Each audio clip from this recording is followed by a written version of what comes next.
arbitrages. The first exchange traded financial derivative in India commenced with the trading of index futures. जो पहली exchange traded financial derivative market में आई थी वो index futures से आई थी.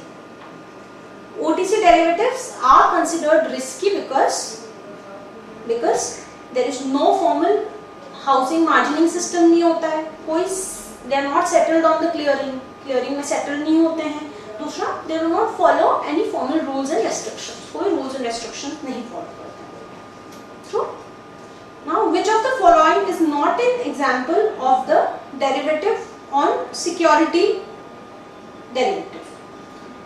The answer is interest rate futures. Interest rate futures ऐसे futures हैं जो कि security derivative नहीं है.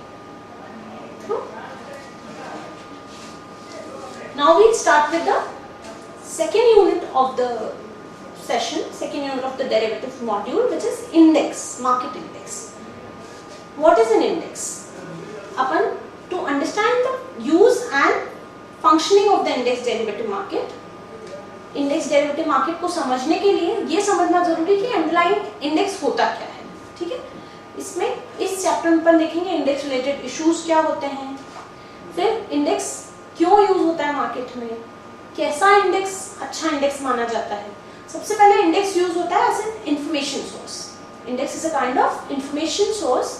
It is a barometer to measure the market. Market को मेजर करने का एक टूल है अपने पास. ठीक है, by looking at the index we know how the market is faring. Index को देखते से अपने अपन समझ सकते हैं कि where the market is heading, market किस तरफ जा रहा है. ठीक है, इंडेक्स डेरिवेटिव्स लोगों को cheaply alter their risk exposure.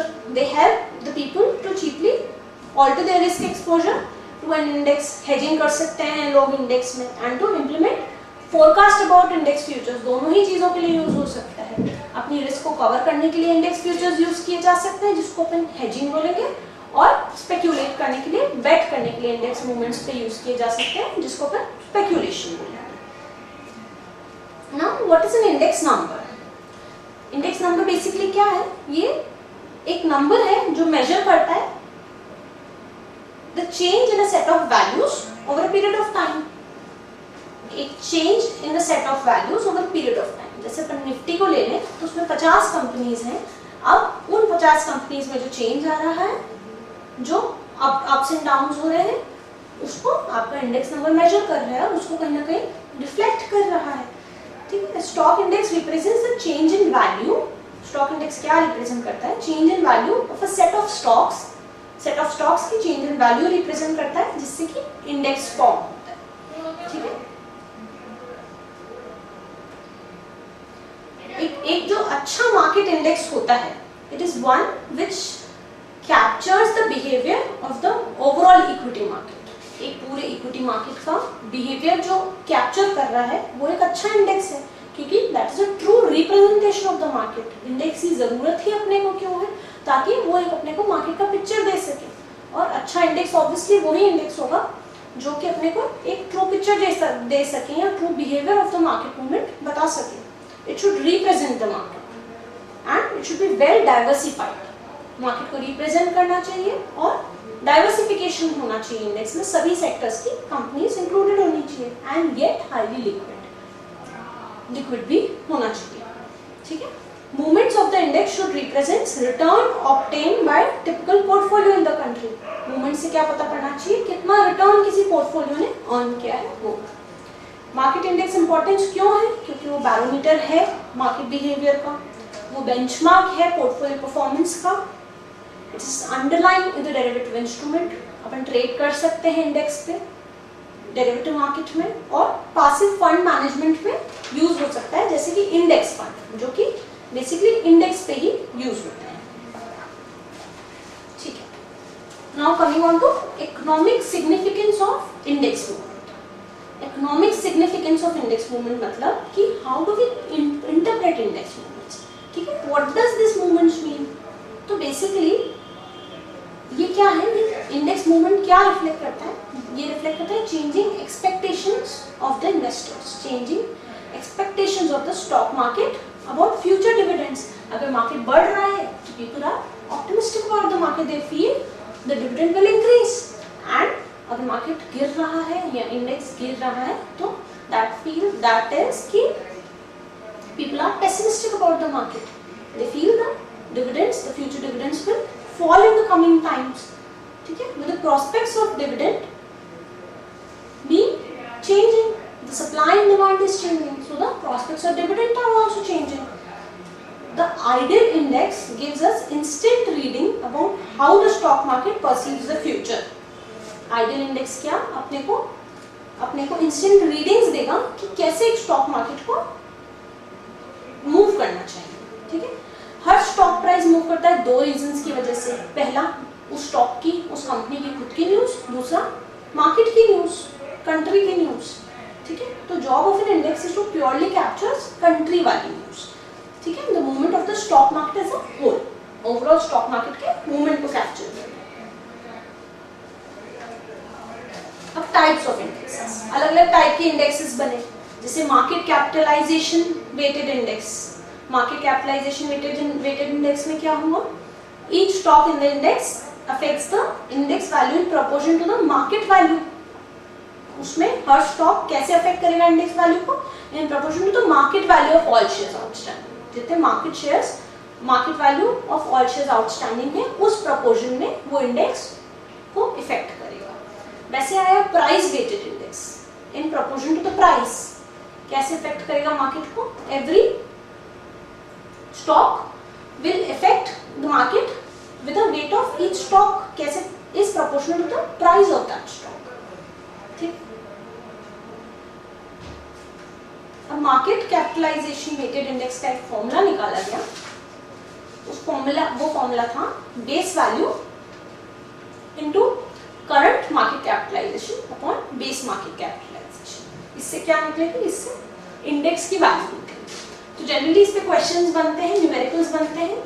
4 variables हैं, index, current market capitalisation, base market capitalisation और बेस वैल्यू. 3 की वैल्यूज अपने को गिवन होंगी and fourth one you have to find. ठीक है, now what are the attributes of an index? Index के attributes क्या क्या होने चाहिए? पहली बात, it should capture the behaviour of the large variety of different portfolios. Large variety of portfolios को कवर करना है, उनका बिहेवियर को कैप्चर करना है.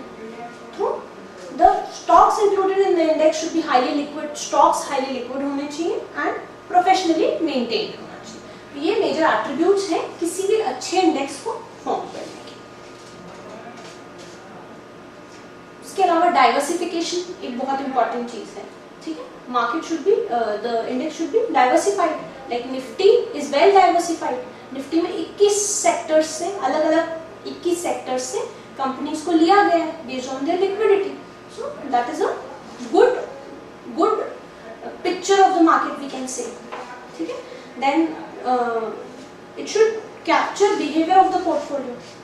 पोर्टफोलियो के बिहेवियर को प्रॉपर्ली कैप्चर करें, इंक्लूडिंग लिक्विड स्टॉक्स. हमेशा लिक्विड स्टॉक्स यूज होने चाहिए. ठीक है, it is about the ability to transact at a price which is very close to the current market price and maintaining professionality. Professionality maintain करना मतलब it should contain as many stocks as with as little impact cost as possible. ठीक है, impact cost कम होनी चाहिए.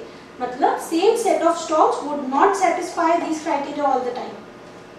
हर stock की impact cost same नहीं रहती है हमेशा. तो सेम सेट ऑफ स्टॉक हमेशा निफ्टी में या किसी भी इंडेक्स में रहने के लिए क्वालिफाई नहीं कर पाएंगे. Therefore, there should be a steady pace of change in the index set. On a regular basis, index set review होना चाहिए and brought in line with the current state of the market. जो current scenario है market का, उससे pace maintain करते हुए index को चलना चाहिए और टाइमली रिव्यू होना चाहिए index so that any changes which are bought into are to be seen. ठीक है, अब talking about S&P index Nifty. S&P index Nifty क्या है? Standards and poor CRISIL Nifty. Nifty NSE का इंडेक्स है, बैरोमीटर है. क्या क्या चीजें हैं, क्या क्या इश्यूज थे NSE निफ्टी में? डाइवर्सिफिकेशन, वेल डाइवर्सिफाइड है निफ्टी. लिक्विडिटी है इंडेक्स में, the index should be easy to trade on the cash market. This is partly related to choice of the stock which are into the index. मतलब जो index में stocks included हैं वो liquid होने चाहिए, liquid stocks नहीं होने चाहिए, ऐसे स्टॉक्स नहीं होने चाहिए जिनमें कि ट्रेडिंग वॉल्यूम्स कम है.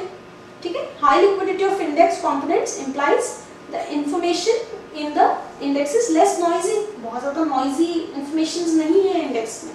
ठीक है. ऑपरेशनल इश्यूज नहीं होने चाहिए, प्रोफेशनली मेंटेन होनी चाहिए, कैलकुलेशंस प्रॉपर होने चाहिए, एक्यूरेट होने चाहिए और रिलायबल होनी चाहिए. ठीक है. अब फिर इम्पैक्ट कॉस्ट. इम्पैक्ट कॉस्ट क्या है? It is a measure of the liquidity of the market.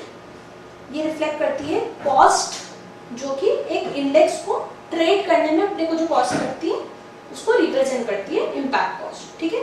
For the stock to qualify in the inclusion into Nifty उसकी इम्पैक्ट कॉस्ट होनी चाहिए 0.75% से कम. ठीक है. तो जिस भी स्टॉक की इम्पैक्ट कॉस्ट 0.75% से कम है that would be included in the Nifty or that is a criteria to include the stocks in Nifty. Hedging effectiveness होनी चाहिए स्टॉक में.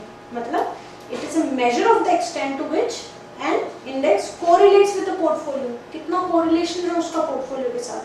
ठीक है. Now application of index. Application of index में क्या आएगा? सबसे पहले इंडेक्स डेरिवेटिव्स होते हैं. जैसे इंडेक्स डेरिवेटिव कॉन्ट्रैक्ट है जिसमें कि अंडरलाइंग एसेट या जो बेस है वो क्या है? वो इंडेक्स है, निफ्टी है. ठीक है. The most popular index derivative contract are index futures and index options. NSC market का जो इंडेक्स है S&P CNS निफ्टी वो scientifically design to enable the launch of index based product. Nifty क्यों डिजाइन किया गया था? So as we can launch index based products like index derivatives और index funds. ठीक है. This was followed by सबसे पहला जो अपना डेरिवेटिव कॉन्ट्रैक्ट ट्रेड हुआ मार्केट में वो NSE का फ्यूचर कॉन्ट्रैक्ट था. ठीक है. NSE future with NSE as the underlying asset. उसके बाद NSE के ऑप्शंस आए, सेक्टोरल इंडेक्सेस के ऑप्शंस और फ्यूचर्स लाए गए मार्केट में जिससे कि इंडेक्स डेरिवेटिव्स का इम्पोर्टेंस उनका यूटिलाइजेशन बढ़ा कंट्री.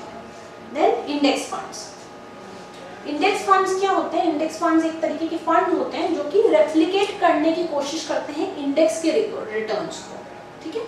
They are basically जैसे इंडेक्स फॉर्म होता है वैसे ही उन फंड्स की कंपोजिशन होती है and therefore they try to replicate the returns जो कि एक इंडेक्स बेसिकली देता है.